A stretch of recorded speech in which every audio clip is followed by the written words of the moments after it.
Hello, Free Enterprise fans here. Welcome to the Highway to the Threemus table around here.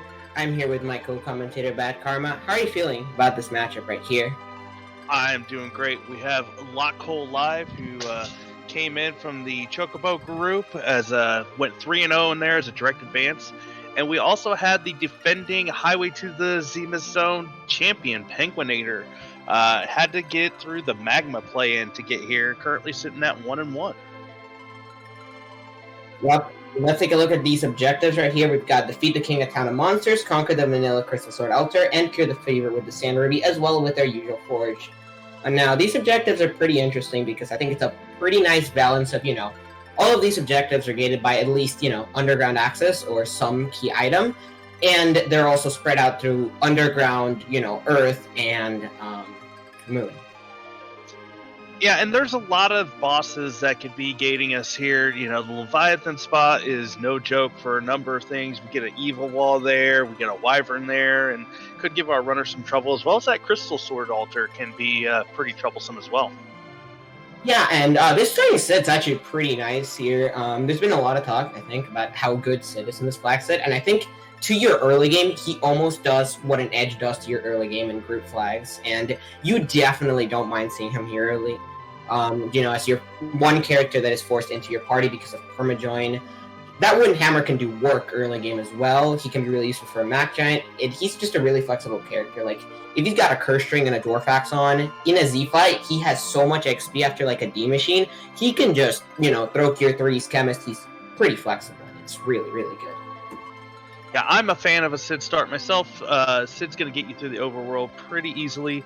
Once you hit underground, or if you have to go down a hook route, he starts to fall a little bit behind, but otherwise he's going to get you through a lot of these early bosses. As you pointed out, we do have the permajoin flag on, which is a difference from the group stage. Anytime we pick up a party member, they are in the party for life. But if we choose not to take somebody, they'll be waiting for our runners in Mysidia.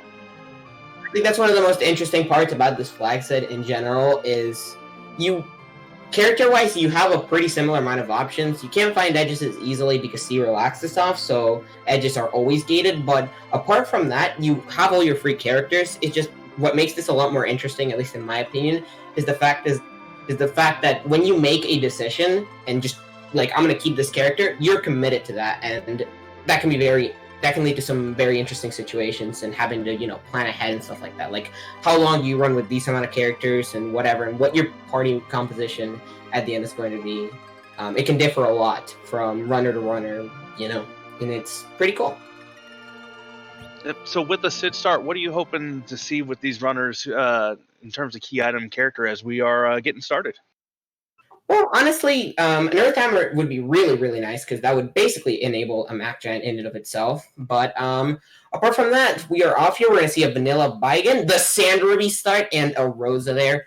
Now, in my opinion, yep, and we're going to see probably both of the runners take this Rosa here. Rosa is one of those few characters that I think is an insta-take. She is the best white mage in the game, and she fits into almost every single party. That being said, penguin8r gonna deny her as well, so, making me eat my words here. But that Sand Ruby is really, really huge because not only is that an objective, but it also gives you instant access to a gated character that could potentially be an Edge. And Edge has a lot of utility in this flag set because of his sneak, and he can steal stuff like Bacchus wines and other different things that are really, really useful.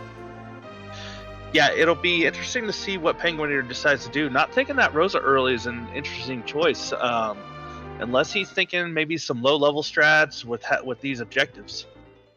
I don't know about that, but I think he might just be holding out here because, sometimes if you can get a party with, 3 nuke radius, that's going to be, and, no white mage, like, you have 3 nuke radius, right? Like, you do not need a white mage, right? If you have power overwhelming.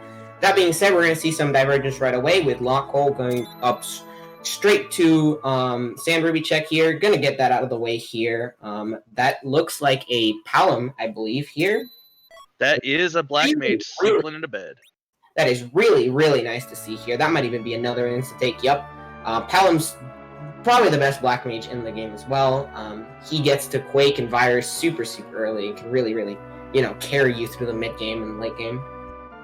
And honestly, these 3 characters can take you through the entire overworld and a lot of underground, which would free up Locke to do a couple of slingshots for 2 characters later on. Yeah, you really don't need much else for a lot of the seed from this. I mean, you've got a white mage, you've got a black mage, and you've got a physical fighter in case you need to get through something like a Valis, which is really, really nice here. However, both of our runners are going to be converging here at Watery Pass, which is really, really nice loot right away here. But let's see what this character's going to be. Yeah, one of the other changes from the group flags, if you've been following along with the tournament, we are running on T Pro instead of T Wildish, so our loot is a little bit more stringent. We're not going to see random tier 6, tier 7 loot in these chests, but we will see a progression as we get to later dungeons. That being said, we are going to see an Edward here, so that's going to be noped out of the way here. His main utility here in the situation really is if the seed somehow turns out jetty, but it's not looking very much like it so far. However, you never know, especially with that instant sand ruby. We're also going to see a samurai bow, which is really nice for Rosa there. That could help with her early game as well. She could be doing some damage because low level Rosa isn't going to be doing much healing or damage with her base equipment. Yeah, just need a stack of arrows, and Sid can also get online with his back row glitch. Can equip those bows and arrows to be doing full damage from the back row and taking a lot less damage with some heavy armor. As LockeCole is going to head to Dempsey, and penguin8r is going to the back of the Watery Pass. I like doing this a lot as well. Watery Pass has pretty good loot since there is no key item or character. Well, there is a character actually by there, but it's just weighted really, really nicely, and it's got a lot of loot as well, and you can pull out some pretty crazy stuff from there. That being said, I didn't see anything major there. Our restreamer Oscar mentions the Soma drop, which could be nice for a D machine. Who got that? That was penguin8r. That was in the back of the Watery Pass. So we could, if we find a Tella, bump him up to 100 MP and makes the D machine grind a little bit smoother because you can get 4 weeks off instead of 3 before having to refill, as Cecil is in the top of Damsian. All right, then. We are going to see a Cecil there. That Cecil is... So Cecil, like in group flags, is vanilla agility is on. So if a Cecil's in your party, they will always be your anchor. If you have 2 Cecils based on priority, stuff, whatever. The point is, taking a Cecil in table is a lot more difficult because, first of all, warp glitch is off, meaning that you can theoretically soft-lock yourself in Sealed Cave with a Wyvern there, but... it can really slow you down if you don't have a very good reason to keep that Cecil around. So we're definitely going to see some delaying here until we find some kind of weapon for this. I can think of 2 reasons to take a Cecil on. They're called Excalibur and Crystal Sword. Yep, I agree with you on that regard. LockeCole not fading Antlion like a lot of people have been shouting to do recently, as penguin8r is skipping Antlion right now and going to Mysidia to probably do some more character checks. Yeah, I mean, there's a lot of different ways to do this. I like this from Pengu, trying to see what all of his options are before, committing to any characters. Makes a lot of sense here. Solicit could do quite a bit. That being said, we're going to see a Tella there, so for all of y'all who wanted to see, a Mac Giant, your dreams are probably dead now. Yeah, 2 Black Mages and a Tella. This is, would not be surprised to see penguin8r slingshot that Rosa and that Palom later on. Yeah, that's really nice to see there here. Tella, he just has insanely good utility. After you complete our deals, he gets, a bunch of spells, and, he gets Berserk, and he also gets Weak, which is very important for the D Machine grind, which is a very common tactic used here since you cannot find Sirens in any shops except Coca-Cola shop, which is exceedingly rare. If Asura at the bottom of Antlion, Locke did find some mute arrows, so going to make really short work of this. Yep, Asura can be a little rude in some spots, just because just because of her healing. If you don't have a good way to get, get a wall up on her, it can be a little annoying. But that being said, no key item, but we are going to see some value there. That Artemis boat can be really nice for Rosa or Sid. It's probably going to be going on Sid here because it takes away from some I believe it takes some will away, which can be pretty annoying for Rose's healing, but early game it doesn't really matter, and so it's already good damage. Yeah, early game, with even when getting tier 2, Rosa's not doing a ton of healing. That Artemis Bow is going to do some work. Yep. Uncle here, he's going to be checking Hobbs here. Hobbs is actually a really, really nice thing to just do anyways, even if you don't want the character, because it gets a pretty nice amount of XP early game, and that can be pretty important, especially if your main damage source is something like a Palom there. That being said, just going to be a quick reset there. Going to see a Rydia and a Karate there. Not much to really do there either way, and looks like penguin8r is going to be heading into Antland, but LockeCole looks like he's going to be doing ordeals. I don't know. I don't think he's checked the character yet, so he could just be checking the character, but I guess we'll see. Yeah, Locke has not been in Mysidia yet, and looks like heading there now, actually. Yep.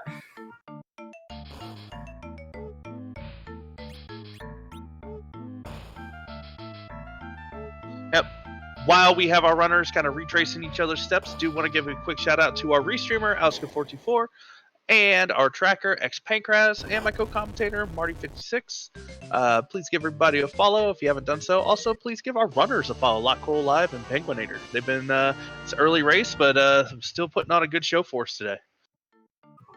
Yup, and speaking of Cecil, which we were talking about earlier a little bit, we're going to find a Dwarfax there. Now, Dwarfax has a few uses. Number one, it can backward glitch that Sid, which is already really nice, but it also gives -5 agility, which can be really big when you're playing with Cecil, because again, that agility is just so important. It can be, it's a little, it's not a permanent fix to your agility, something like compared to like Curse String, but it is nice to have, and it's also just the only way to backward glitch certain characters without using glitches. Yeah, agility manipulation is black magic. I will stand by that till the day I die. But that being said, if you can lower your agility, I know it makes some fights a lot easier. Yep, and we're gonna see another Cecil there now. Second Cecil strats, which for the unaware is when you have 2 Cecils in your party, if you keep one dead and you keep one alive, you can let the one that's alive get as many levels as possible while the other one's anchoring. That is unfortunately not going to happen for either of our runners because both of them have committed to 4 party members, so two Cecils is not going to happen. However, it's still nice to see. However, that's almost basically a wasted character slot here. Yeah, and LockeCole did not take the second Palom, probably leaving that spot open for the Slingshot later. Does have Rydia, whereas penguin8r does have 2 Paloms and doesn't have the Rosa yet. Yup. Well, Rydia's actually a really, really good Slingshot. She starts at base level, which is actually really good for her, like, anchoring-wise, but because she's level 1, she will essentially always get slingshotted by literally any party without, you don't have to worry about that. Whereas with, Rosa or Paloms, kind of have to worry a little bit about what your party's level is and get potentially, put off getting them for some levels and stuff like that. As LockeCole is doing battle with the Octomammoth in the Mylon and Friends slot, gonna probably make short work of this. Octomammoth is not too much of a threat, especially once she loses a few tentacles. penguin8r just doing some shopping over in Fabul. It looks like he's going to be safe scumming Wool here. I'm assuming he might be just checking the character and then resetting if it's nothing good. We'll see, though. Looks like he's going to be using the Soma drop, as we mentioned before, on that Tela, which will, during a D machine, make him able to use 4 weeks instead of 3, which is really, really huge here. And welcome for the raid from RPG Limit Break. We are just getting started with this match between LockeCole and penguin8r. Please keep the spoilers from that race to a minimum in case others want to catch it on the VOD. Alright, just want to say something. Asuka coming through for us with her infamous seed rolling here. We're going to get a back attack Alt Gauntlet. Now, Alt Gauntlet's annoying enough because, 5 random encounters here. But in the back attack spot, it's pretty special because it's all 5 random encounters are back attacks. So, goodbye like 5 minutes because every single enemy in each of these encounters, in every single one of these encounters is going to get an attack in. That being said, we will get a hefty dose of XP here. Palom will get Fire 2 and probably make a little bit faster work on the zombies. Not so much on the ghosts because they absorb fire. Yeah, I mean, the XP is relatively nice here, but you could see some more stuff. There are better things. Obviously, this is one of the worst things you could find here. One thing to note, penguin8r having the dual Paloms is going to be able to use Twin to get through a lot of the gauntlet needed. Yeah, Twin is really, really good early game. It's AoE, and it's pretty decent damage as well. So, that is going to give him a little bit. Bluffing as well. For the unaware, when you bluff with Palom, it will give him plus 15 wisdom, which I like to say is basically the equivalent of he grows an extra arm and equips a Stardust Rod in it. And it stacks, so we can continue to grow extra arms and equip a Stardust Rod. Yeah, we're going to have, pretty soon, if you bluff enough, we're going to have a Palom that looks a lot like Octomam. Yeah, but Octomammoth is not wielding any weapons. I'd like to equate it more to Gilgamesh. You know what? That's a pretty good comparison.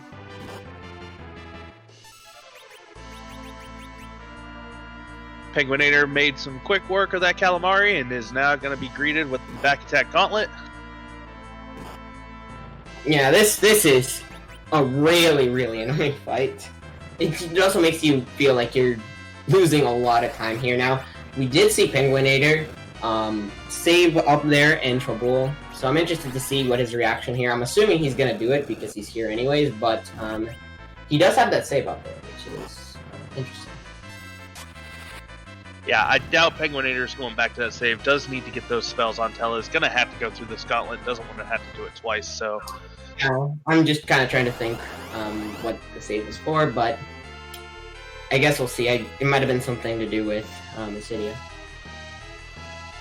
That being said, those Liliths are actually pretty good XP here. Now, back in the olden days of FE, when there were ungated Sirens in shops, you could actually use Sirens up here to fight these Liliths and get some pretty nice XP, which you could use to get to some potentially rude back attack spots. Now, that's not available here, but that doesn't stop the Liliths from being pretty good experience. And I believe this is the final fight for LockeCole here, as penguin8r is definitely chunking through these fights a lot faster. Yeah, it looks like all the extra shopping and character checks he did over LockeCole just kind of going through these a lot faster. I'm sure you could tell he was in that line a lot earlier, and it almost looks like Cole has a bit of a lead over penguin8r, but not really. It's more so that penguin8r has been a lot more thorough. I'm sure LockeCole will get to those character checks and all those other things penguin8r did later on here. So, it's paying off a little bit for penguin8r checking all these things. That being said, what LockeCole did is definitely not incorrect, especially when you're against somebody like penguin8r. You've got to try and go fast here. I'm expecting he might make a few gambles here and there. And there was our underground access, the Magma Key in the Ordeals. Unfortunately, we're going to see a King Queen Evelyn here. This is not the spot you want to see this fight in. This fight is completely free. It basically does really, really weak Fire 1, Fire 2 casts, which have a pretty big tendency to miss as well. So yeah, this fight's a complete freebie, which is, not what you want to see here, especially considering the fact that this spot gives no XP. So, this is really, really unfortunate here. However, it is pretty fortunate for us viewers because we want to root seed. Yeah, that's the second free boss I've seen. penguin8r found the Baron guards in the Mist Dragon spot. I did not catch what penguin8r found in the waterfall, but I know he has checked both of those spots. I know that Baron, that Kaipo, wait, is it Baron? No, Baron guards were in Mist Cave, but okay, our tracker just said that Leviathan was in waterfall here. Thank you, Pancras. Yeah, so a number of the easier bosses off the board early. That's not going to help our runners later on. Yeah, especially with, something like the King of Town of Monsters, a spot with infamously high attack, as well as the Crystal Sword Altar, which could be potentially really rude here. It is a moon spot. This could be a pretty interesting one. Now, That being said, both of the runners are going to promptly get their spells with Tell here, which is going to give them access to Berserk and a few other, good utility spells as well. Gonna enable the D-Machine grind here, but looks like both of the runners are going to converge. Or, well, it looks like at least LockeCole is going to be going to Baron in here and doing that character check. Yeah, and we've seen this. I believe penguin8r has already visited the Baron Inn, so knows that it's just a Sid sitting there. I'm not surprised to see LockeCole run outside here. Going to do a safety save before tackling Kinezo, which only has 400 health, so not entirely rude. But I'm surprised that Locke is going to Baron Inn right now and not going underground. Well, I think it's more so that you finishing all your checks on Earth can be pretty nice here. If this is something like Baron Key as well, you could do it in a single dip. I think I would probably do this as well here. Going straight to underground here. I think it's also mainly because, if this is like Demus or something, that's a quick check to knock out of the way here. But I think the biggest thing for me is that, if you don't do it now, like, when are you gonna do it? And, like, what if you forget about it? Like, it's not that bad to have to double dip, to do Baron Key. So, I'm fine with doing this. Wow, that's actually pretty rude here. That evil wall. It's slow. It's not the worst evil wall we've seen in fact today, but it is pretty rude here, especially early game. It's hard, but it is a slower spot, so we probably won't be seeing evil wall getting a crush phase with Paladin doing 1200 damage viruses. But better than seeing it at Leviathan. Yeah, that's the evil wall at Leviathan was a pretty big concern for runners here. That's thankfully, unfortunately for us, off the table. Our runners are certainly going to be pretty happy about it.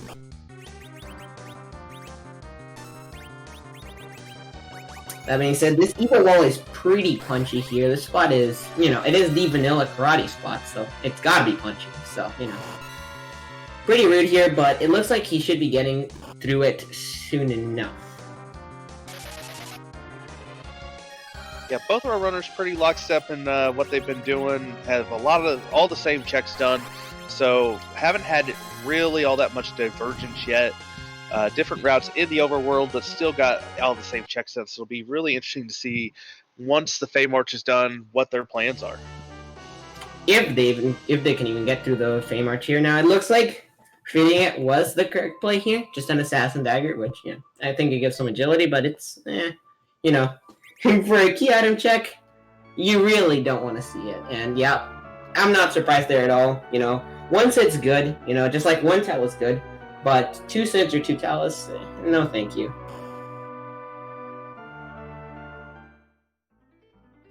Yeah, you don't want to take a second Sid. Yeah, one Sid's good enough. One Tell is good enough. You got to be desperate to take two Sids. Yep, and it looks like LockeCole to me. This looks like a potential. Just check for something like your twos or life potions. Maybe checking for some random errors here and there. We'll see what happens here. There's not a lot really worth buying in shops, just in general, in Espro. Which ends up with a lot of seeds where you just have a bunch of money left over here. So you can buy a lot of comfort items here. Like you can buy 10 heal pots here. You could also buy like 50 life potions. A lot of stuff. Still need to do a lot of shopping though. We need life potions for eventual D-Machine grind. We're going to need ethers. I don't think we've seen either of those yet. penguin8r going to land at Troya, or Agar, sorry. LockeCole's at Troya. And going to be dropping that key in the well. Yep, and this is going to be our underground access in 21 minutes here. This is not the hour and 30 long hook seed we were expecting from Asuka here, but you never know what can happen here, especially when the king spot is an objective.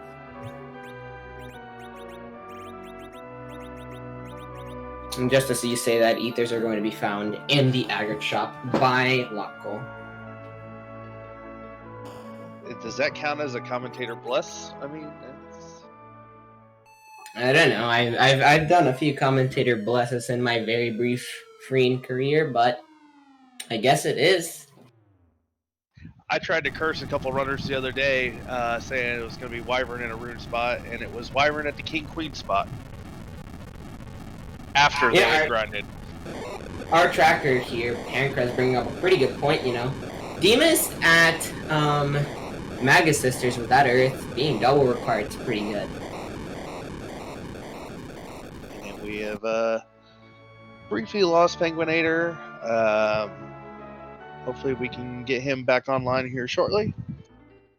I'm sure it'll be back on shortly. In the meantime, though, let's see what LockeCole is going to do here. Now, you just got underground. What would you be doing right now, especially considering, you know, you're playing against penguin8r? First stop, Fey March. Although it looks like Locke is going to make me eat my words and go to Tamra, as penguin8r is heading down to that Fey March. There's a free key item down in the Fey March. You want to know who's at that king spot. Maybe you could tackle it early, depending on how free it is. Maybe it's, you know, something you can cheese. But you want to get it done as soon as possible. I think there's also a little bit of an argument to be made for, you know, delaying Fey March a little bit, just to see, like, okay, what are my shops underground here? We see that our job dwarf is going to be, I believe, a busboy? A busboy. Yeah, so I think there's checking shops is always nice here. LockeCole found illusions, which can be pretty useful for certain fights here, especially, you know, the king spot is a very punchy spot, which is, you know, that's basically the biggest thing about it. So yeah, we'll see here, but it looks like he's going to be going to Fey March here. Pengu's stream is unfortunately, you know, cutting out, but I'm sure it'll be fixed by every streamer soon enough. Yeah, did find a ninja hat in that key item spot. Not the item you were hoping for. Not progression, but a ninja hat's still nice. Can help with some of the agility manipulation that you could be needing later on. Yeah, I mean, making characters faster is always good, and, you know, it can be equipped on a surprising amount of people, you know, that, like, you think, oh, ninja shirt, you know, that's edge only. Ninja hat, edge only. Nope, it can be equipped on, like, I think it's, like, almost everyone, if not everyone, can equip. Yep, for the ninja hat, most characters can equip it. The ninja jammies, unfortunately, are edge only. Jammies. Well, the icon looks like pajamas, and that's a blue robe, and that's a water hag. So, Water Hag, you know, it is a boss that literally only punches, but if you are RA1, that fight is literally free. But we will see what happens here. I'm sure penguin8r can do his magic here to get through this pretty easily. Kaipo guards should also be fairly easy here as well. You can stop, you can use weak on them, but yeah, you'll see right there, those punches from, you know, Water Hag are extremely strong here. Water Hag will die after, because free bosses are on, thank God. Any 3 sources of damage that hit Water Hag will make it die. So, you know, fortunately, Thor Rages, all that stuff will do the job here. And it looks like penguin8r is going to be cropped back here, and I think he should be fine here. Yeah, it has a swing queued up for Tella, as long as Boardface doesn't take out the Tella. And penguin8r is through. Gonna have another objective down. Yep, that's 2 objectives very, very quickly here. Paladin's also gonna get up the plate here. Ideally, you'd want that on both, but maybe it's not the worst thing ever, especially since, you know, you could get a slingshot as well. Not anything particularly useful. Glass Hat is good against physical attacks, but, you know, there's better stuff. There's a lot better stuff you can see there. Now, I'm interested to see if he decides to take on the Kaipo guards here. I'm assuming he will, since it is fairly easy to do, especially with a Tella. You know, there's many, many different ways you can get this done with just a Tella, but we'll see what he decides to do. Yeah, I suspect that probably move that Tella maybe to the middle slot, try to get a Toad off. Yep, back road, and with a Glass Hat, that's definitely looking like it's going to be an attempted. I'm assuming size. Question chat, that was a glass hat from the Water Hag. And Craft's also bringing up a good point. You know, you could just stone them as well. If he really wants to try and squeeze out some XP here, he could also potentially use size and then weak the guard, you know, life glitch it. Stuff like that can work as well. Since he has Ice 2, he could try to go for a double life glitch as well. Since you never know when you're going to get a pass and be forced to, you know, try and just screw grinding, stuff like that can happen. Yep, chat pointing out, does have the Assassin Dagger, which can do instant death to these Kaipo guards. I would not be surprised to see a stone here. Yeah, I mean, the Assassin Dagger soon can be a little hard to proc. It's black magic to me, at least, but, yeah. We're not gonna have to worry about figuring all that crap out, since it looks like he's just gonna be stoning here. The Glass Tella should be able to take at least a few hits here, and yep, it looks like that's gonna be happening. Stone should be getting off soon, and it looks like penguin8r is going to be trying his hardest to get a life off, but unfortunately for him, not going to have enough time here, as it looks like LockeCole is going to be getting through the water hag about a 2-ish minutes behind here, so this is still a fairly close race, all things considered. And is rewarded with the Baron key. Not a required key item that we know of yet. Could have the Darkness Crystal, is another character check as well. Yep, Baron can be. It is a little bit of a cutscene percent type check, but I mean, it's always nice to have any more key items. And it looks like penguin8r is going to be going through Sylph here. Going to be finishing off that Sheila 1 check, as it looks like Cole is actually going to be fading the Kaipo guards here. Now, against penguin8r, this is a pretty decent play as well, since, getting through those guards did take a little bit of time to set up and stuff like that. So if this Baron key turns out to be nothing, this could be pretty good. Question in chat, if you find Legend, the Adamant in the past without the Darkness, what do you do for a grind? If you can find the Luca key as well with that list of items, you can do doors, which are a pretty hefty chunk of XP. They're as good as eggs, essentially. You could do a clapper grind. I would not recommend it, but you can do it. Yep, you could potentially grab that Edward, or it looks like Sids have enough XP to do 1200 HP strats or Zilch strats. I don't know if we've seen Cure 3s yet. I don't think we have, but if you found Cure 3s, that's also an option. Yeah, we would need to find some vampires and some Cure 3s. I don't think we've seen either of those. We have seen Star Veils. You can do them with only Cure 3s, and I believe, don't quote me on this, but I think you can do it with just Cure 2s on Battle Speed 6, but that's obviously very, very slow. For Softnum in chat, what I mean by the door grind, in the Luca key, in the vanilla game, you go and open a door in the sealed cave, and it's a monster. Those are available to fight as long as you toggle the enemies on instead of off like we have them right now. Those runners can fight those doors.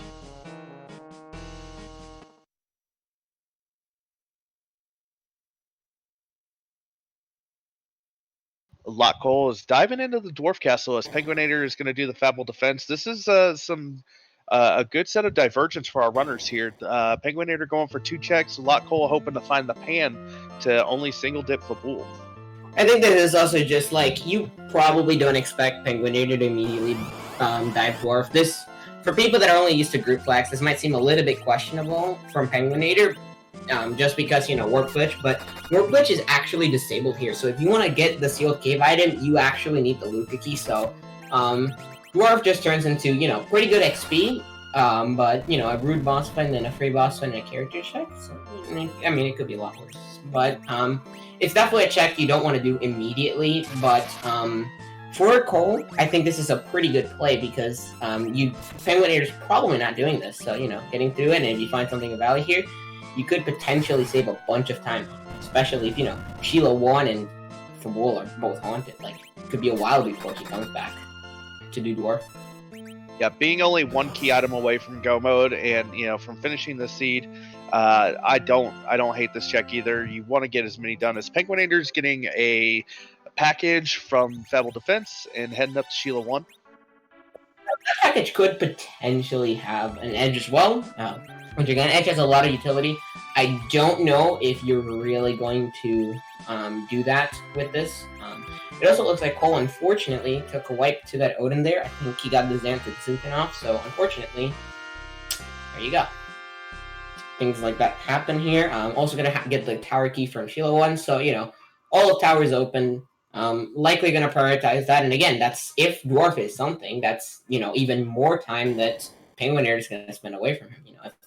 If Darkness is If Darkness is a dwarf, that could be really, really big for Colt here. So that's why I really, really like this play from him. Or if something that leads to Darkness is there, that could also be really good. Yeah, it'll be interesting to see if penguin8r goes up that tower. That's 2 checks. You go all the way up, all the way down, regardless. But it looks like penguin8r is going to follow Locke into Dwarf Castle. No, his job checks. Makes sense because I presume that penguin8r, based on timing and stuff, he didn't check dwarf. He certainly didn't check dwarf shop, and he probably did not check the shop, especially knowing as he's coming back here. This shop's actually pretty good here. Exits when you have a tele, so it's kind of redundant, but can be nice. Illusions are pretty good as well, so could be nice if you had Iridium. I don't think he has enough space for Iridium, but just a nice shop overall here. I don't believe we've seen a Curse String yet, but we haven't seen that many gated shops either way. Project Dia, it was a busboy. We had LockeCole check it earlier. penguin8r did not check the job dwarf. And we're just gonna get a Yang here. Yang can actually be really good for slingshotting. He gets a ton of HP, but we have one beefy boy. We don't really need 2 beefy boys. So, yeah, you're probably not taking him here. You're probably just saving this up for... Cole's probably saving up for, or potentially taking Iridia to just get through it. This Lugia fight should also not give Locke any kind of trouble here. Since, just a Quake. This spot has 3,000 HP, split across, like, a bunch of fights. Like, Quakes should be taking them all down instantly. penguin8r is joining LockeCole here in Dwarf Castle. Gonna see this Odin has 2 Palums versus LockeCole's 1. So Lit 2's probably going to be making some short work of this Odin, as LockeCole is getting into the second half of the Dr. Dialogue fight. And will hopefully be rewarded with a key item here shortly. Yup, and as I was saying this, it looks like penguin8r is going to be doing Dwarf. This is actually a pretty nice play. I actually like this for penguin8r because it is a character check, and you never know what characters you could find here. That could be really, really nice. He still turned down the Rosa as well, so he did turn down the Rosa, right? I'm not making it up. Correct. penguin8r did not take the Rosa that was with the starter, whereas LockeCole did. Yep, he could be looking for another Black Major, an alternative to Rosa. We'll see what happens here. He could just be doing it because, whatever. I'm not going to question it. But yeah, LockeCole is about to receive his key item here. We'll see what it is, what Luke is wearing around her neck today. I did not see it. You? That was a pigtail, I believe. Well, that is a guaranteed tier 7 item for the It was a hook. Oh, I saw a K at the end. Oh, okay. Well, chat going to swiftly correct you. That's right. Yeah. So a hook is another character check. It's also another gated shop, which can have really good stuff like curse strings and tier 3s and vampires, as we were mentioning earlier, for the potential low level strats here. So hook can be pretty nice, and it's another opportunity to get an edge. I don't think our runners are going to be taking him, but edge is good. Yeah, we haven't seen any ninja swords, so edge does lose some appeal there. I'd agree. We're probably saving these last slots for another mage to be slingshotted with the eventual darkness crystal found. Yep, but it looks like the value is most likely going to be lying behind either the Baron key or the Tower key here. Now, hopefully for Cole, it's the Tower key, but because he has faded the Baron key spot here.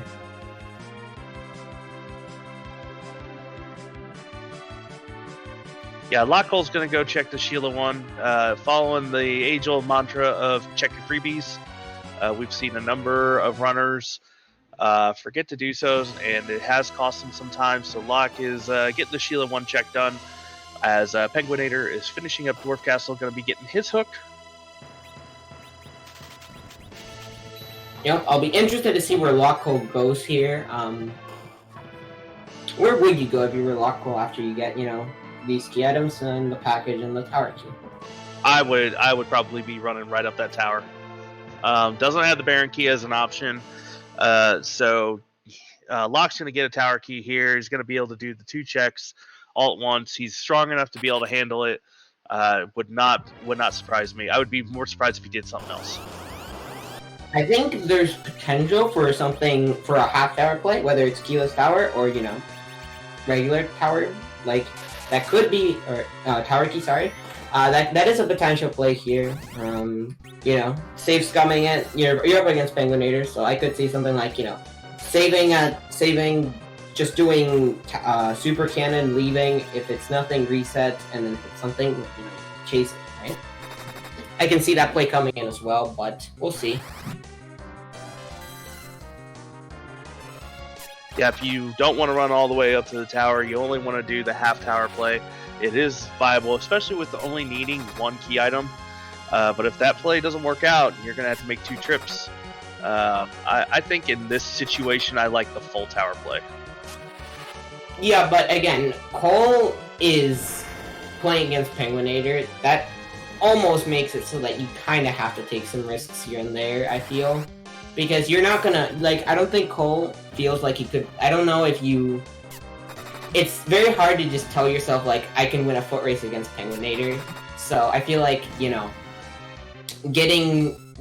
I feel like he's got to take some risks here, but we'll see what he decides to do. Full tower is technically, the odds play, because, it's 2 key items, and, Baron's a rough boss fight and all that stuff, but we'll see what he does, because he does have options. Oh, wait, he doesn't have the option. You get what I'm trying to say here. Yeah, I would not be, Locke's got to go up this tower. penguin8r is heading that way. Was already underground, so it makes sense for penguin8r to knock out this tower. That means full clear of the underground will be done.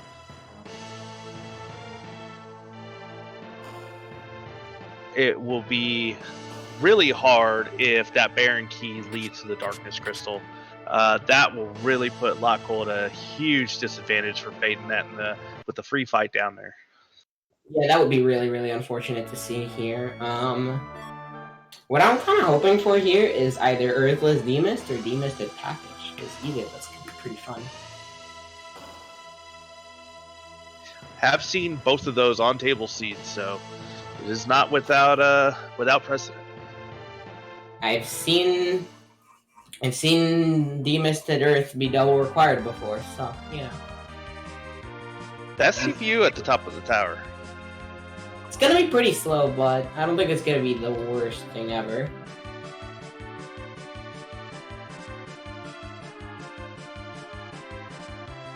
It depends on if penguin8r is going to try and float, because a lot of penguin8r's damage is in 2 palums. Yep, I mean, he could do the good old strat of bluff, grow 5 extra arms with Stardust Rods, and then just go Quake and YOLO it, which I'm sure would be fairly effective here and a fun strategy here.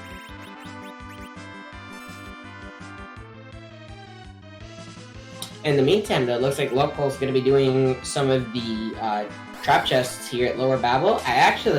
These chests can have a lot of pretty nice gear. So, I actually kind of like doing this play here.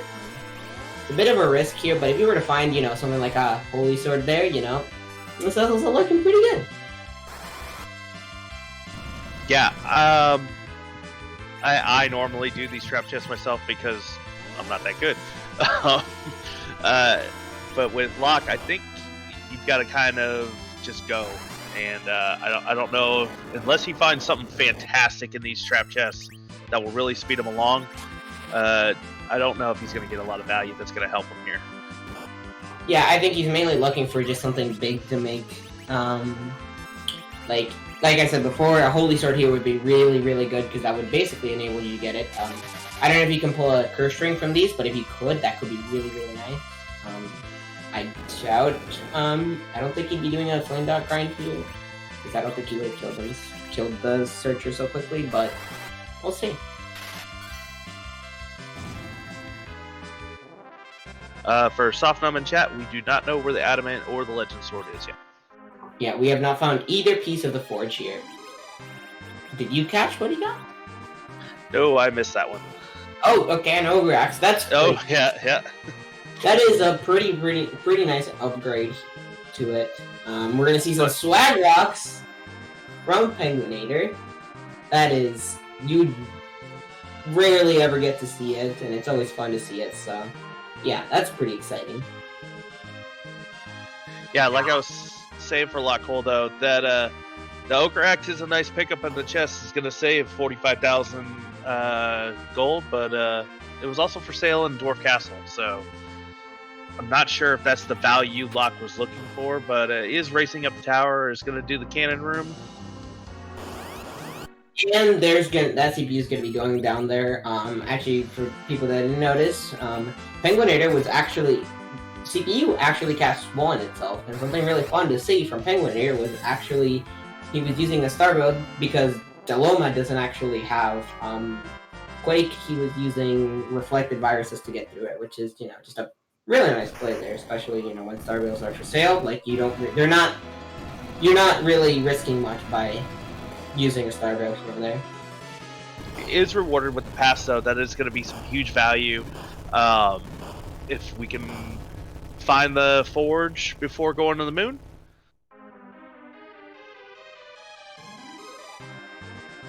Unless Penguin8r is planning to finish that objective and walk on the way to Zromiston Pass, not so valuable. I mean, it does open up the possibility of finding Forge here. We know well, actually, we don't know for a fact yet, because, never know what could be in Super Canon, but likely, Darkness has to be, we're running out of options for where Darkness could be, so, yeah. It also opens up the possibility of, go mode before we get Darkness Crystal, which could be pretty scary, but I think with the amount of checks we have left, it could be a little sketchy. Or I don't think it's going to happen, is what I should say.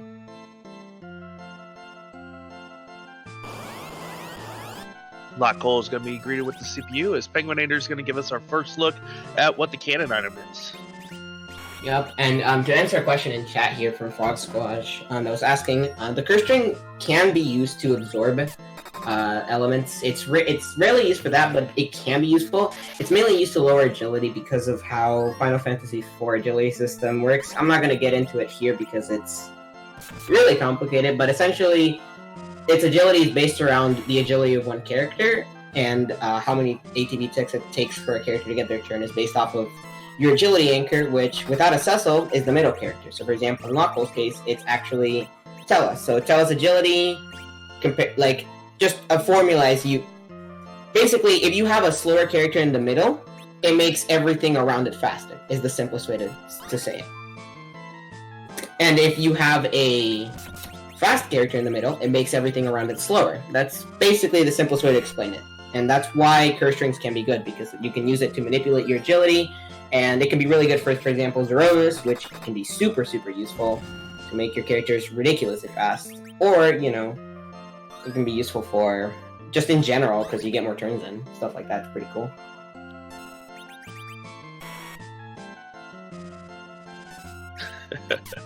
Our chat is cheering you on your agility explanation.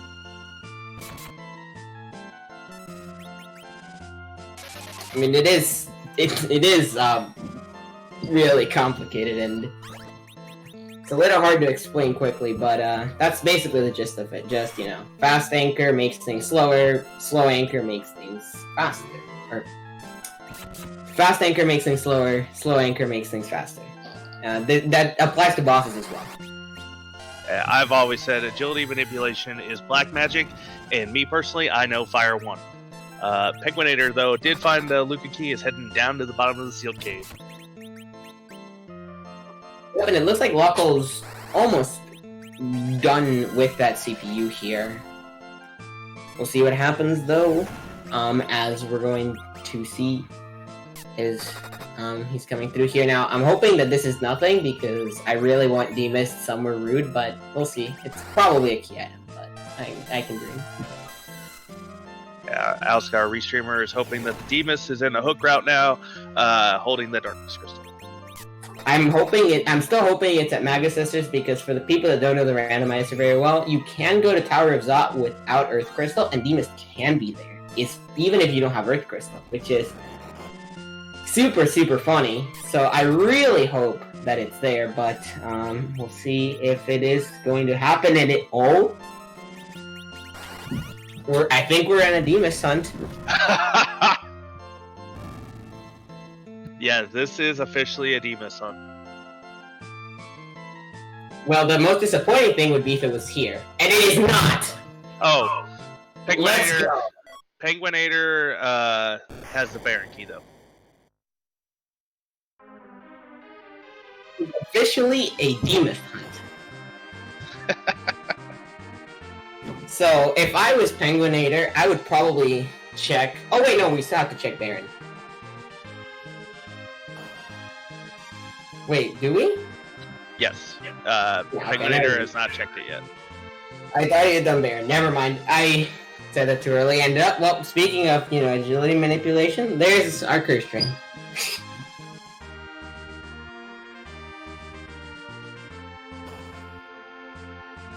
So unfortunately for LockeCole, if he decides to continue fading that those Kaipo guards, he could be on for a bit of a Demus hunt. It would be interesting if Penguin8r goes through Baron Key, doesn't find value, and ends up having to do the Demus hunt. LockeCole could theoretically start the Demus hunt sooner if he continues to fade that Kaipo guards fight. Yeah, but honestly, I think it's a really hard thing a really hard decision to make, because it's like, well, I faded that one Feymarch fight, and it's either I do that Feymarch fight or I go on a Demus hunt with literally everything I need could be from there. Like, I think that's a really tough call to make, and we'll see what happens. He still has to get through Luca, so we'll see, I guess. Frog Squash, again, asking what is the significance of Demus. Well, normally, if you have free items turned on, Edward and Troya will give you a free key item, where the vanilla Twin Harp, I believe, would be. But we have decided to remove that for this flag set. So instead, there is the Demus, the Mist Dragon, the first boss you fight in this game. And if you find it, if you go to the Mist Village and talk to Radia's mom, she will give you a key item instead. So instead of, just a free key item, you have to actually go find a boss, which it can be really, really trolly. So we'll see what happens here.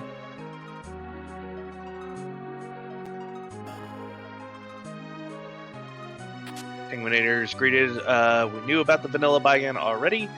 I have not had that much vanilla, though, to give Mouska some credit for that.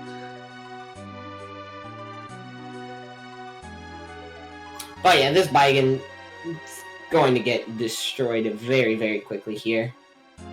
We'll see what happens here.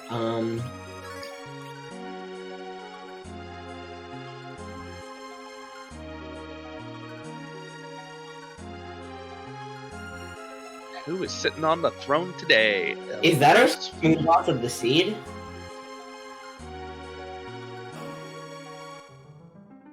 Yeah, I believe that was our first vanilla boss of the seed, and Pale Dim is in Baron. Good, at least in my opinion here.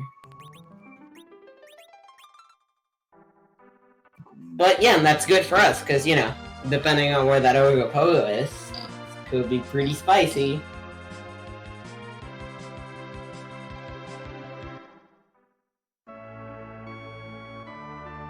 But yeah, it's time for LockeCole to make a decision here. Is he going to go through and do those Kaipo guards and dive the Baron Key, or is he going to gamble on there being a Demus somewhere?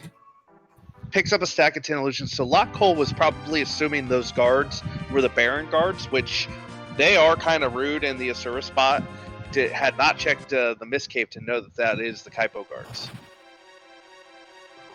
And we're going to find another Palom here, and it looks like Penguin8r is going to be taking that Palom here. I actually like this play because he knows that he's going to be getting his Darkness soon enough, right? So, depending on when that happens, he's ready to grind. So, well, here's my Palom, I have the levels to slingshot him. So, let me go take him.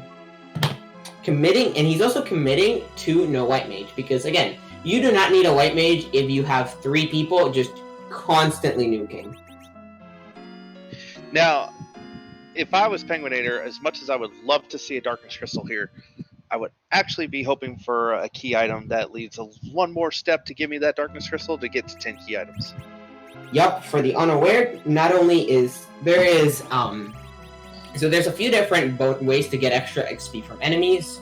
The simplest, I think, well, I guess one that's very common is life glitching, where for enemies that don't have the boss bit, meaning that they're not immune to statuses and stuff, you can throw a life potion as they die, and because they have 0 vitality, they will revive at 0 HP, and you'll essentially get double the XP. There's the slingshot bonus, which is a thing in Free Enterprise that was added in, where if a character is, I believe it's 5 levels below the average party level, they will get twice the amount of experience from a fight. There is also, and I think there is also the, what was I gonna say? There's 10 key items. Yeah, 10 key items, thank you. Where if you get 10 key items, double XP, once again. There's also no EXP split between all party members, so each party member is getting all of the XP they could possibly be getting from each fight here. And looks like Rattail is going to lead the Legend Sword, meaning there's just one check left before we're guaranteed a Threemus hunt. Come on, chat. We need your energy here. Give us that Threemus hunt.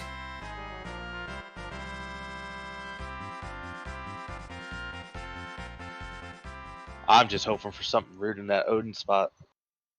Yeah, honestly, just something really, really rude, and that's like, oh, by the way, this is not where value is.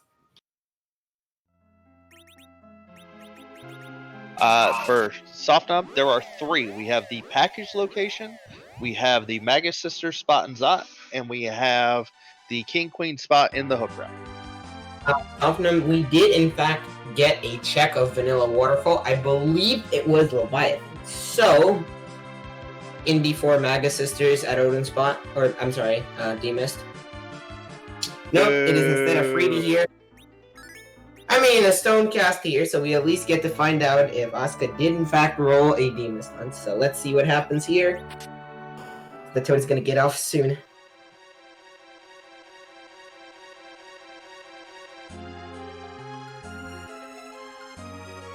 It was the Legend Sword Frog Squash.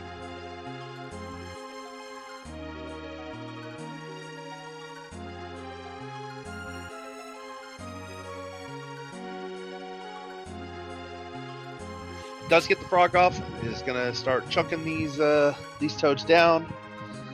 Looks like penguin8r is actually trying to get some XP, like trying to manage his XP so he can get the XP on the characters he wants it to. Maybe potentially trying to get some, I don't know. We'll see. He's setting up his 2 palms for slingshots. I guess so. I don't know if you can really do that with 2 characters, but we'll see. Maybe he just won't slingshot 1. Yeah, that makes sense. Yeah, so he's gonna get XP on 3 characters here to make sure that those 2 front palms are less than 5 levels. Then the middle, so it's not the average, as some people have said. It was explained to me that it's the 3rd lowest. So if Sid is 29 and Palm's 27 and Tell is 25, then they have to be level 20 or lower. Well, we will see what happens here. Yeah, I thought it was the median, but if it's 5 levels below median, I think. But yeah, Stonecast is hopefully going to be getting off soon. Tella unfortunately missed it the first time. Yep, there it is. And come on, just please.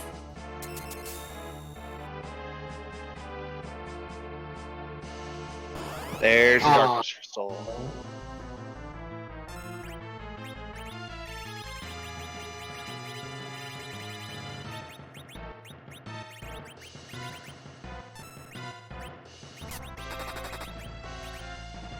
So now penguin8r is in Gomez, is going to be doing a grind, is conveniently right outside of Baron to set up the D-Machine manipulation. For those who don't know, we have the can't run flag on. So the normal D-Machine manipulation requires you to go into the Giant Babel, count your steps, see which fights you come into, and run away from the encounters. We can't do that with this, and our community members, Simbu and Twisted Flax, were able to find an RNG manipulation to still get that D-Machine fight based on the number of steps you take outside of Baron, and there's a chart to figure out how many more fights they have to do to get that D-Machine grind fight.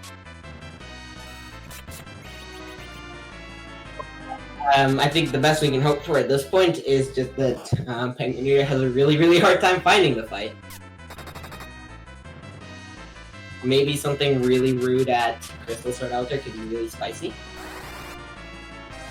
Wow, was it literally only one fight? Dang. That's really, really, really lucky. But yeah, we're gonna see the D-Machine.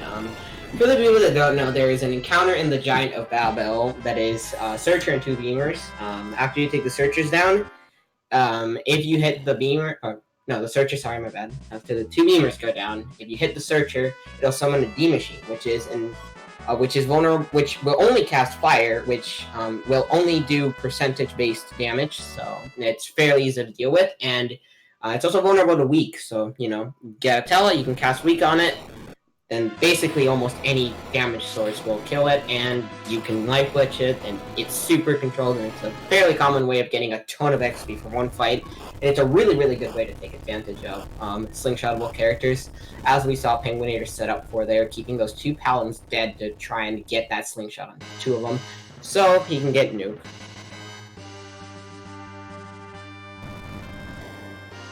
And with 3 Paladins throwing nukes, Threemus will not last long in this world. Yep. Why need whatever? Sorry. Or whatever void he's gonna come from. Why, you know, why you don't? Why have a white mage when you can just nuke? LockeCole is making the correct play here, diving down into the Baron Inn to get to this Dark Imp fight. This is really going to help Locke catch up because penguin8r went and turned in that rat tail before coming back to do the Odin fight. He could technically just be looting the back of Baron, since this is a really, really good looting spot, but if this is just a gamble he's taking, then this is going to be really, really good for him.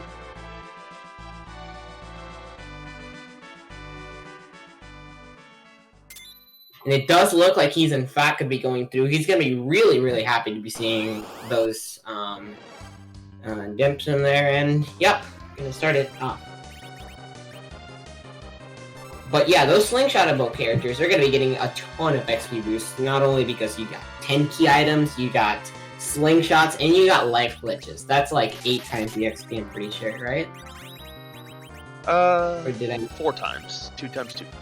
4, is it 4? Is it 4 times? I can't math. I know, I can't. That's why I have computers do the work for me. I thought, no, because it's 2 times for life glitches, 2 times for slingshots, and then 2 times for 10 key items. Oh, I didn't count the 2 times for life glitches, just because I always just count it as 2. I mean, well, on Invent's chart, it's written without life glitches, so... yeah. There's a lot of charts in the community. I can't keep track of even a third of them. I mean, you're not wrong about that. There is a lot of spreadsheets and a lot of resources. You know, if you want to get into this randomized, there's so many resources for you to get into it. Like, last time I played Vanilla FF4 was 2 years ago, and I mean, I got into this game like, what, 5 months ago? And, you know, we're sitting up here, you know? So, you know... It's pretty fun, and you know there's a lot of resources for you to just learn stuff, and it's a fun time. LockeCole is being rewarded with the Darkness Crystal. penguin8r is getting his D machines going. So one of the more important things, these D machine grinds are not free. Characters can jump out of order. Something can miss. Something could weak the Searcher, which is what I've done multiple times. We've seen a few runners either get the manipulation wrong or have their D-Machine go sideways, and that can cost a lot of time. So this race is still not over yet. Yeah, I'm really, really bad at my D machines. I either undershot them or it is spaghetti until just bad things happen. So, but yeah, we will be seeing this D machine coming out here now. LockeCole looks like he's taking the hovercraft. Oh, he's gonna be turning in Rat Tail. Okay, that makes sense. Yeah, it's sitting at 9 key items. Locke is hoping to get that 10th one to make the D machine grind just go a lot faster. It cuts the number that you need in half.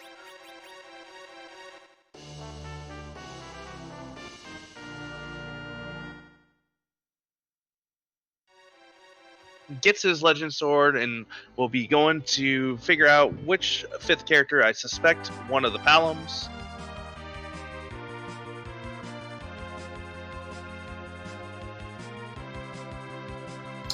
Yup, he does have a white mage, so we'll see what happens here.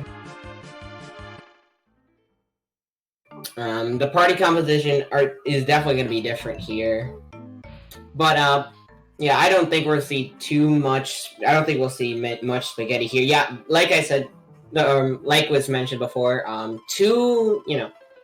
all the XP boosts, from the life glitches, from the slingshots, and from the 10 key items, this D machine is going to be very, very quick here. And penguin8r, weakening the searcher, casting virus on it. That's a ton of XP coming in here.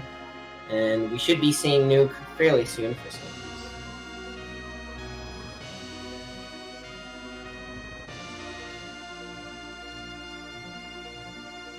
Yeah, getting 500k.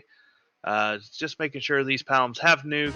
Does have one more boss fight to do, so if somebody is a little short, I believe the Wyvern Altar gives 36,000 normally, so it'd be another 70,000.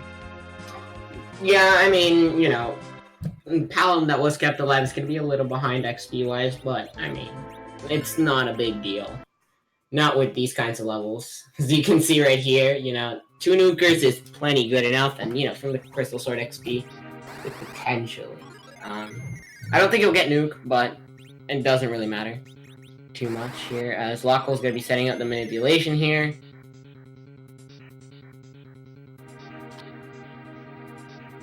penguin8r using warp, getting out of the giant, is going to be heading to the moon and probably beelining it right to that Crystal Sword altar.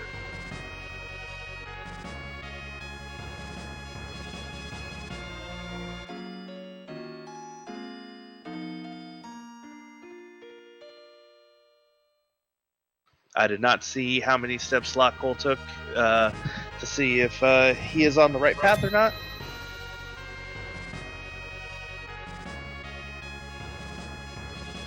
Yep, LockeCole's unfortunately just the grind behind him. His grind might actually be a little bit longer because he's slingshotting less, but yeah, we'll see.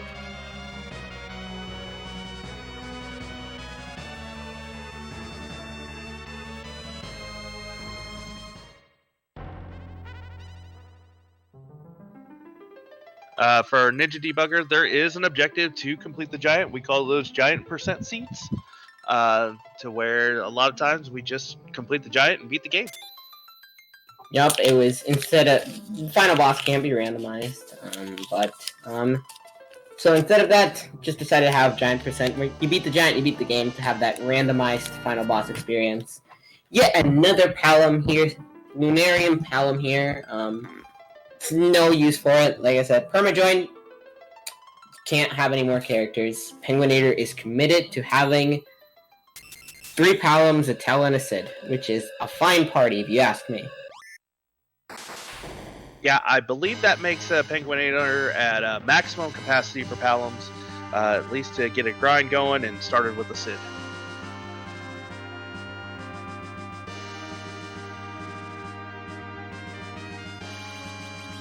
LockeCole believes he has the manipulation set up and is heading to the giant as penguin8r is diving into Lunar Subterranean. Yup, and we will see here soon enough what the Crystal Sword Altar boss here, what the Crystal Sword Altar boss is going to be here. What do you want to see here? I'm curious, because we have missed quite a few rude bosses. I haven't seen Ogopogo. We have seen Rock Gauntlet, unfortunately, but whatever. It's not the greatest thing ever there, so, what are you hoping for here? Ogopogo is probably going to be the worst thing for this party. just because you have to do reflect strats, otherwise, you know, you don't want to be direct casting nukes on Ogopogo. He counters with that blaze attack. I think that's probably the rudest that we're going to see here. We've already seen Asura, we've already seen Baigen, CPU. Those are pretty rude for at this spot for mage parties. We haven't seen a Valve. Have we seen a Valve actually?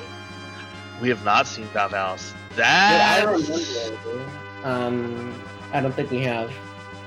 I'm sure if we're wrong, our tracker could correct us on that, but I don't believe so. I think that would be one of the rudest things, because it would basically force you to use Sid for DPS, which is not ideal. If Valvalis is here, and the tracker is going to confirm here that Valvalis has not been seen yet, this could be Asuka's last opportunity to make this seed truly something special, and we shall see here soon enough. For those who don't know, with Valvalis, we don't have a cane to pull her out of her tornado form. She has an insane amount of magic evasion and magic defense when in that form. Yeah, in a lot of spots, Val, you literally cannot hit her with spells unless you get her out of tornado form, but fortunately for runners, and unfortunately for us, it's just going to be a Dark Elf, which should not be an issue here. In fact, for the unaware, the second form of Dark Elf does not have boss bits. You can actually use spells such as Weak on it, which will make it lower it to ridiculously low amounts of HP. You know, any attack will kill it. So yeah, there's going to be the me change, and just a week away from being in go mode.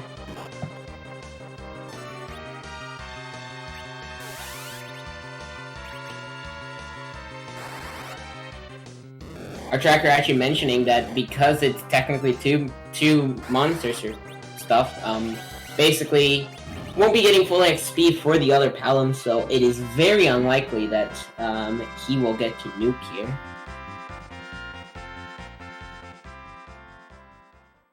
Yup, I believe it is one level away. That's gonna be a little tilting. I would maybe peek that ribbon room.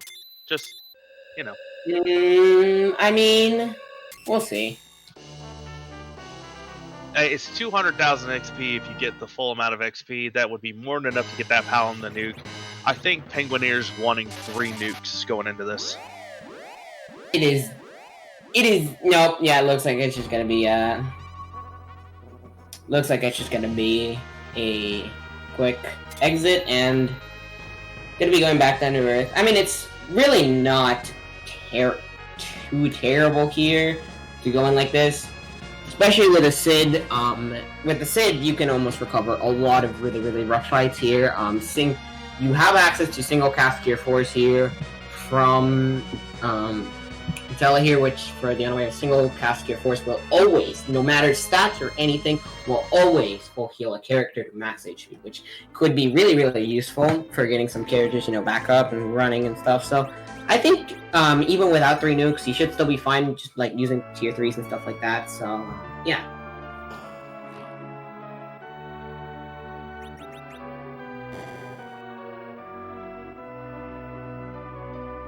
Yeah, he's going to be turning in the pass here, and we are going to see some weird flags in chat right now. It looks like a Z and a question mark. It's also blue. I don't know what that could possibly mean. Do you have any idea? I'm ready for bed. That's what it's telling me. I'm ready to just start snoozing. Well, actually, I believe, in fact, because, like I mentioned earlier, Threemus is not randomized. He's just too big and too strong. So instead, Skellakitty here, who is in chat right now, she created a bunch of sprites. There's like, what, 450? Some really large number of Z sprites. And it's time to find out whose butt are we going to kick tonight. Come on, flip tables.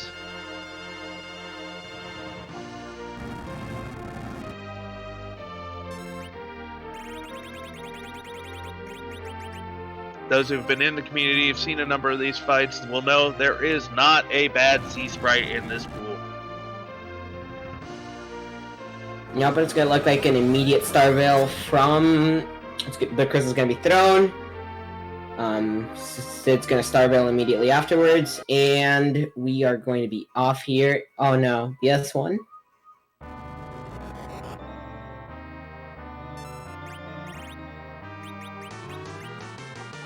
Threemus from Alice in Wonderland, right? Wonderland. Yeah. Yep. Queen of Hearts. PK in chat mentioning that this is actually Battle Speed 1 here. Now, penguin8r had a racing group, and the reason he had to actually go through Magma to get here was because in one of his races, he took a wipe to Threemus because he was doing reflex strats on Battle Speed 1 here, and this could be pretty, this, I'm not saying, this could be interesting here. Now, even a tool-assisted speedrun, which is, done on an emulator, have frame-perfect movement, it still will lose ticks on Battle Speed 1. You will still be losing time, even if you're moving literally perfectly, so, this could get sketchy, but we will see. It is penguin8r.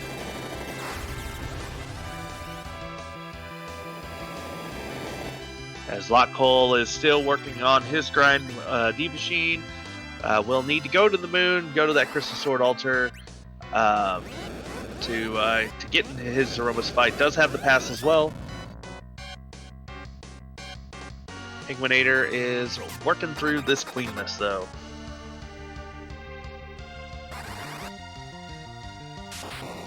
Yep, that Palom is going to be casting tier 3 spells since he doesn't have nuke here, but, still pretty good damage. Could be a lot worse here. Looks like I said before, we're, instead of, Cure 4 alls, we're just going to be seeing some single cast Cure 4s here, which will, again, full heal characters. Sid does not need nearly as much healing as, your average character, because, look at that HP. It's ridiculous. So, he's basically just got here on to chemists and to tank stuff, and basically to just have the Starveil on and tank big things here. That's basically his only job here, and he's doing that pretty well. Trying to get some cures out, trying to make sure that these Palons will live through this big bang. Even then, Sid should survive this and be able to life up all those Palons and, slowly recover this fight. But it looks like 2 Palons are going to be surviving. Tellus, as expected, going to go down here. And we'll see what happens here as Cole's going to end his D-Machine here. Quite a lot of D-Machines have been murdered this seed here, but does look like it's going to be 2 new casters, a white caster, and Sid. So I'm expecting to see 4 reflex strats here, but first he obviously has to get through this. Did a direct cast. I anticipated the black hole coming out. Well, never mind. He was counting damage because there's the flash. Get your GGs in chat for penguin8r. Yep, GG's penguin8r there. He's going to be taking his second win of the table round of 32 round here. We'll see if we'll be joined by him for an interview soon enough here. And I believe we are joined by penguin8r. How are you feeling about that seed? Pretty good now it's over. I feel like all my seeds in this table stage have been kind of devolving into darkness crystal hunts, and when there are several spots open, you're just looking for one key item. It gets a little bit scary. You're kind of just guessing blind and hoping that you find that darkness crystal before your opponent. Yeah. We were hoping for a D-Machine hunt ourselves. Yeah. One thing I kind of wanted to mention here is early on, I think when the earliest point of divergence between Cole and you was you decided to not take the Rosa and kind of take your time and do a lot more checks, like shop checks and stuff. What was your thought, particularly against taking the Rosa and stuff like that? I really like Palom on these flags and black mages in general. So I don't necessarily take Rosa, I think, now. I think originally I was taking her when I was playing these, but I'm favoring Palom a bit more now. And if I can get Tella, then he can pretty much cover the white mage duties in the early game with blinks and berserks, so the Rosa's not as important. I probably would have taken Rosa had I not found a second Palom or a Porum, but having 2 Paloms, having access to Twin Cast, it just sets me up really well for that early game. Yeah, the twin cast came into a really big for you on that gauntlet on ordeals. LockeCole didn't have two twins. He took the Rosa and only took the one Palom. No, he took 2 Palams, but yeah, at that point he only had the Rosa and a Palom. So he was basically just stuck casting Fire 2 and other AoEs, which was it slowed him down quite a bit and kind of let you catch up to him at that point. Yeah. Fire 2 can work okay. Usually I like to buy a stack of bombs just in case of a gauntlet there, but I didn't run into any bombs before that. So I just went with the twins, which worked pretty well too. All in all, it was a really well-run seed. It just seemed that everything was clicking with you. It was kind of linear as well. Did you feel when you saw those 2 bosses in the Fey March? How were you feeling at that point, seeing, essentially 2 free fights down there? So the water hag actually at Leviathan is a little bit scary. It is. We do think about the free boss, but it does hit quite hard there, and with only 4 characters, not the best defense. You do have to get a little bit lucky, so I was pretty glad that I got that on the first try. And then the officer fight was a little bit questioning whether I wanted to take it, because right at that point I just needed to find a darkness crystal. There were still 2 items from Sheila and Kabul, as well as other spots. But I figured, especially with the glass helm popping up, I had a fairly safe fight with Tella, and it'd be pretty quick. So it was just nice to take it all out at once. I think... No, sorry. I was going to say, I think taking that fight was one of the defining moments here, because Laka did not know that was the Kaipo guards. He had not checked the Mist Cave to see the Baron guards were hanging out there. So he faded that and went and did other checks and had to go back.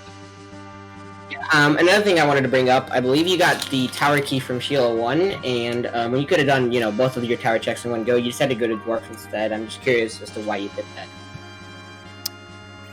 I think at that point I only had Quake on one of the Paloms, and I was hoping to pick up Quake on the second one by doing Dwarf Castle, but he got taken out by Odin, so he didn't quite make it to Quake. So it didn't end up helping, but I figured the boss at the Luge spot can be a bit slow with the high HP there, so it would have been nice to have an extra Quake there.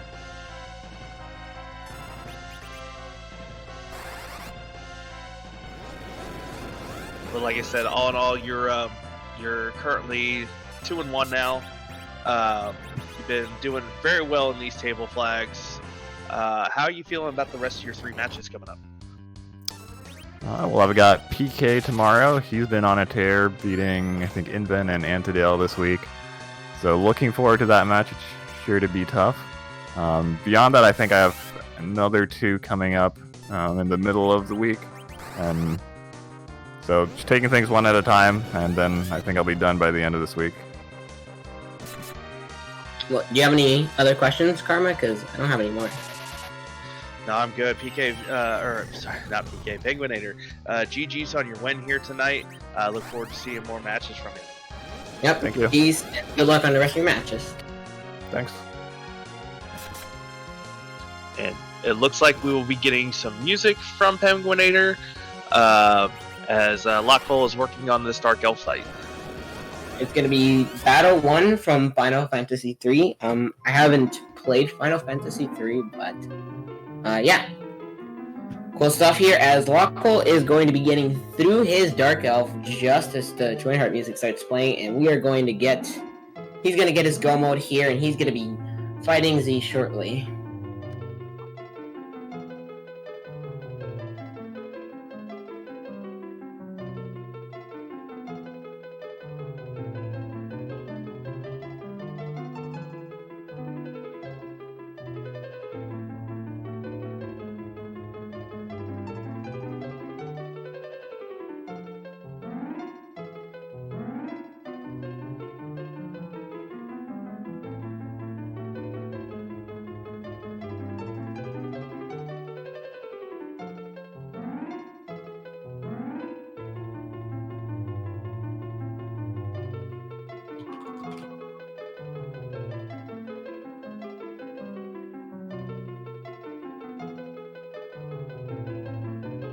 Penguin8r commenting in chat, his battle speed was BS2 and not BS1. Hoping that PK will do it at battle speed 1 tomorrow.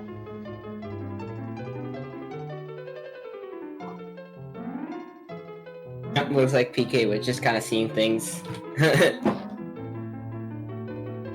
As LockeCole is diving down to the Lunar Court and fighting on Threemus, we do have a full slate of matches for you tomorrow.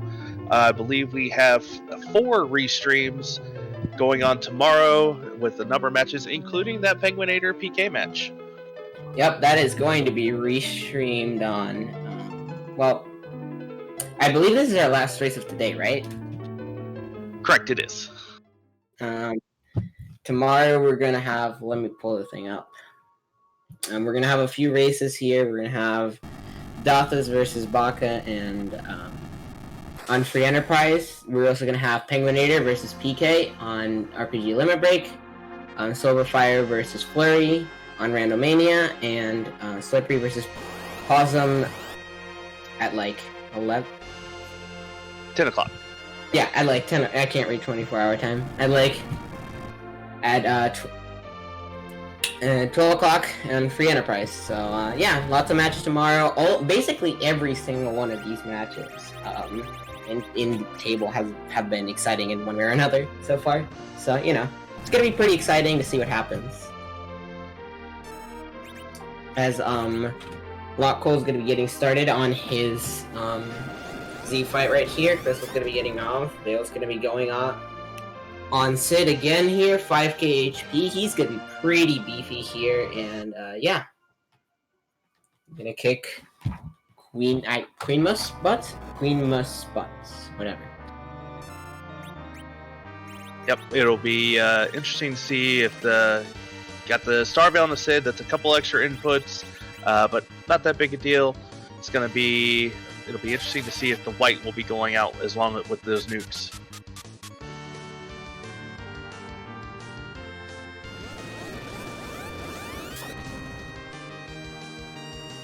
Yeah, chat pointing out 2.6 million XP in Locke's D machine.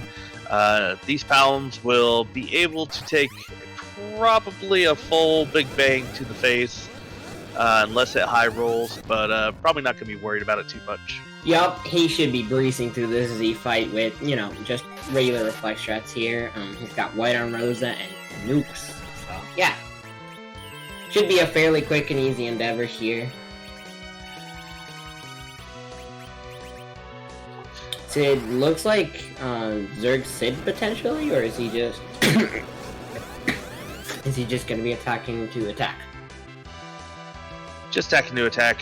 Sid's the one rocking the Starveil, so probably just trying to chug through a little bit of this health to get close to that 45,000 mark to stop him from kicking it over on the reset. Yep, and what I was talking about earlier at the start of the seed about how good Sid is, even when he's an anchor. If he was an anchor right now, he could just be chilling with the Starveil. He's just there to sit and take big bangs and do what he needs to do to potentially saving the Z fight. Sopno mentioning that he's not nerfing the big bangs. He doesn't really need to be nerfing big bangs with he basically just needs to cure 4 occasionally, and his Sid's going to be able to tank all the damage, and if Sid really needs HP, Cure 2 should, patch him up real quick.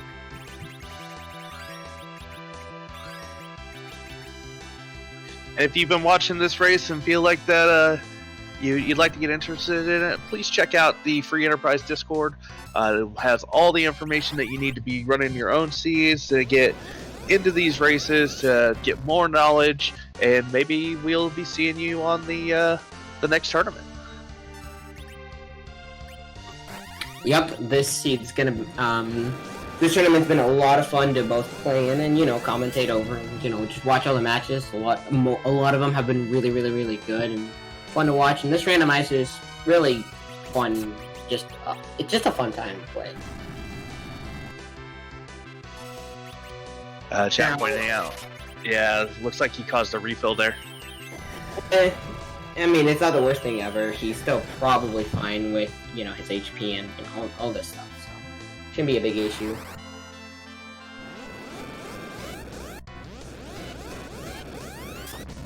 While LockeCole is finishing up with Threemus, I want to do one final shout out for our restreamer, Auska424, and our tracker, XPancras, for lighting all the buttons up, keeping us honest all night, and for my co-commentator, Marty56. Thank you for doing commentary with me. This is a lot of fun to do.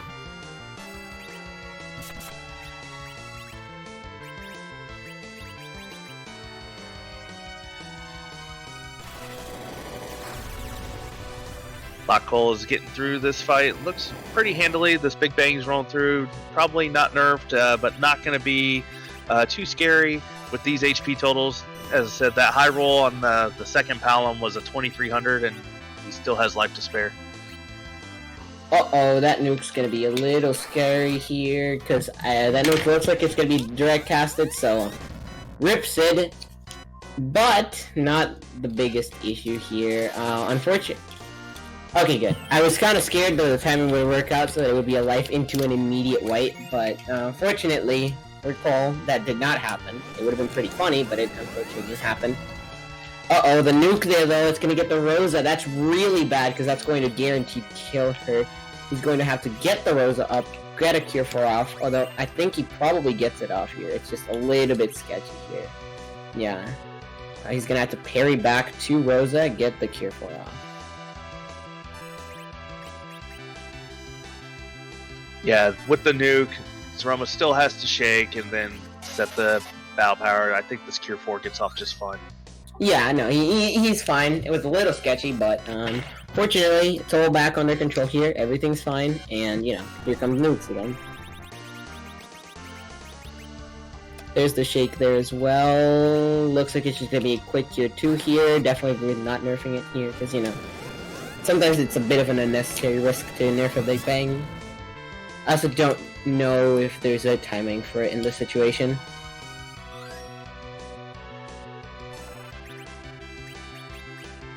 I can't answer that question honestly because I am terrible at nerfing Big Bangs as well. Either way, he shouldn't need to here. Yep, all his HP totals are pretty nice and cozy here. Sketchiest is the Loma, but I mean, it's not really that bad. Blacko's gonna give, even if, you know, ooh, that's a little bit annoying, but I mean, you can get through it just fine here. I feel like that's a bit of an early star veil, considering that Blacko's gonna be coming up soon, so... But, he'll be fine.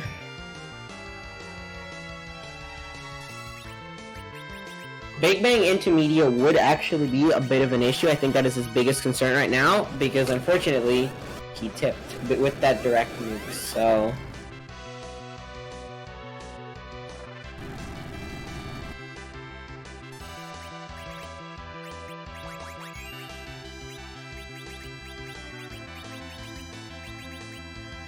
Gonna be getting that Palom back up here. Looks like a direct cast. Was that a wall cast or a Cure 4? Was lined up a Cure 4. Or a Cure 3 to just heal the Palom, but... Well, that's not gonna happen. Uh-oh, the Sid's dead. That's a little bit scary. And the Cure 3 is gonna miss. If this goes into rocks, it could potentially be really scary. It doesn't look like it though, so should be able to easily recover here. Quick Cure 4. Should come up here. Yup. Should immediately veil here. Then he can start going ham again with nukes. I don't think there's too much of a point in reviving Sid, especially at this point. That is an unfortunate nuke target here. Although... I think it's fine. I think I would Cure 4 the Palom. Maybe.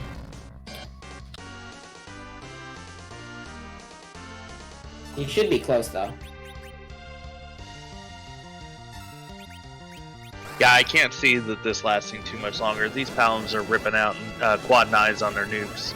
Yeah, it should either be Meteor or might just straight up skip over it, depending on how things work out. We'll see.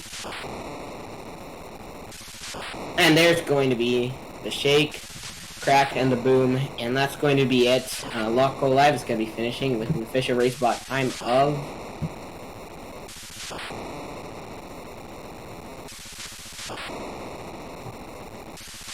Alright, whatever.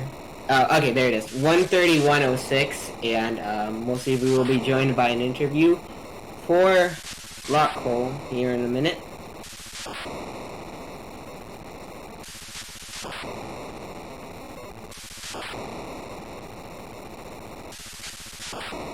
And I believe we are joined by Locke. GG, how do you feel about that seed? I wish it didn't leave this or a spot. That's about it.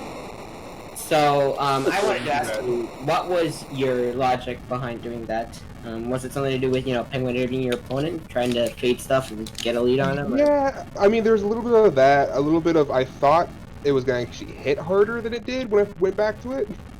Because it hit my Rosa for like 78, she had basically nothing on. I'm like, oh, well, shouldn't have skipped this. So I figured it was going to hit a lot harder than it did, and it just didn't. So I was like, okay, well, I guess I shouldn't have been as scared of it as I was, because I figure that spot's decently fast, and since I didn't know if it was Baron Guards or the officers, didn't want to risk it. I should have checked it, apparently. But it happens. Yeah, penguin8r had actually checked the vanilla Threemus location, and that's where the Baron Guards were. So on penguin8r's visit there, knew that that was the Kaipo Guards. Yeah, and I'm sure if I'd known the same thing, I would have gone right into it and just stoned them all to death. Yeah, that's exactly what penguin8r did here. So penguin8r did not take the Rosa at the start here, and you did. So yeah, I just want to know, like, how do you like Rosa here, or would you have preferred to, go 3 Palams, nuke, right? Like, Definitely would have kept the healer, because I feel like the Rosa actually helped me a lot during the seed.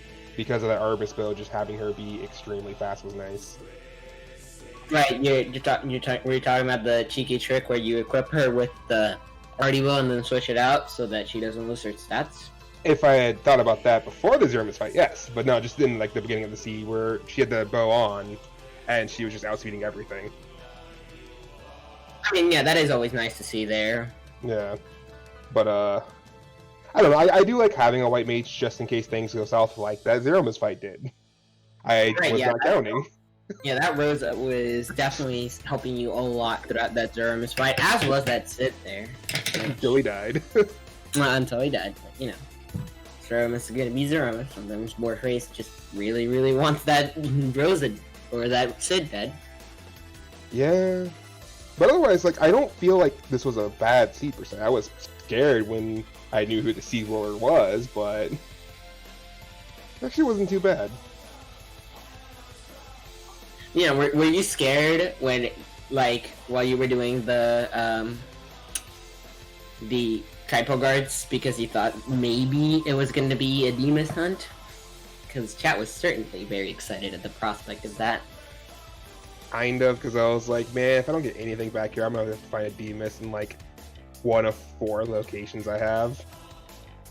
Because I think at that point I had, what, Threemus, Waterfall, Package, and Tower Azot? And the hook. And the hook. Oh, yeah, and the hook, that's right. Oh, man. Didn't even That would have been a pretty spicy Threemus timed. It really would have been. It was not meant to be, I guess. Yeah. Yeah, one of the other rudeness we were kind of wishing on you guys was Valvalis at that Crystal Sword. That would have been bad. That would have been bad. That would have just been, alright, Sid, go have fun. Because I don't know how much magic defense she has there. Does she have a lot? Probably Yeah. 255. Yeah. That's what have fun, Sid. Overall, though, you ran a great seed. I mean, an hour and a half on any table seed is still a fantastic run, though. And you just you had a couple, like I said, I think the biggest turn for this entire seed was that Asura fade. Yeah, it definitely was, because I spent probably a good 20 minutes looking for everything else, or through everything else. So it does make sense. I mean, Both gone there, it would have been a really good race then. yeah, I mean, you still played that well, penguin8r, just a really, really good player. I mean, you play well. GG's. Do you have anything else you'd like to ask, Karma, or You're 0-2 though, Locke. You still have 4 other matches coming up. How you feeling? You have any changes in plan, or gonna get some more practice in before your next match? I mean, I should. Let's be real, I should. But since I'm also in the Link to the Past Rando League, I have to practice that as well, so I just kind of toss up there. But I'll just... Honestly, I feel like my gameplay is, for the most part, solid. It's just the choices I'm making during the seed, and you can't really practice that. I 100% agree with you on that. That's I struggle with that myself. So I mean, routing's hard, and there's just a lot of like. Sometimes it's not like there's an objectively correct answer, but it's like you have to go through it in your head and be like, okay, like, what is the right choice here? And there's not always a right choice. Sometimes it's just like, what do you prefer? What do you think is the better choice? And routing's hard. Yeah, it's the routing, and like I said, you can't really practice that. It's just you choose to do things. Because for the most part, I don't feel bad about any of those fights until the Threemus fight, which, honestly, that was my first actual mage Threemus fight. Usually I have Berserker, so... Now I know to count. The skill I need to work on, a lot. counting's hard. It really is. GG, and good luck on the rest of your matches, Locke. Yeah. Thanks for commenting, and thanks for researching this as well. I'll have to go back and watch it, because I want to see what penguin8r did and learn from that. It was a good one. Highly recommend going back and rewatching it. Like I said, I think for the most part, you guys were neck and neck all the way up until that Azura fade. Okay, so I'll have to enjoy that then. But yeah, thanks again. I'm gonna go get some dinner. So have a good night, everyone. Yep. too. Good night, everybody. That being said, I believe we are going to be rating PK4787. I believe he is in a pickup race. Table pickup race here. PK is going to be playing against one of our racers, penguin8r, tomorrow here. We're going to be rating him soon, here. Remember, don't spoil the races here. Sometimes some people want to stream. I want to watch the vlog later, so don't spoil the races, any of them for today. And yeah, and thanks for watching the match. Give PK some cheers in his practice and his race, and we will hopefully see you all here tomorrow. Have a good night, everybody.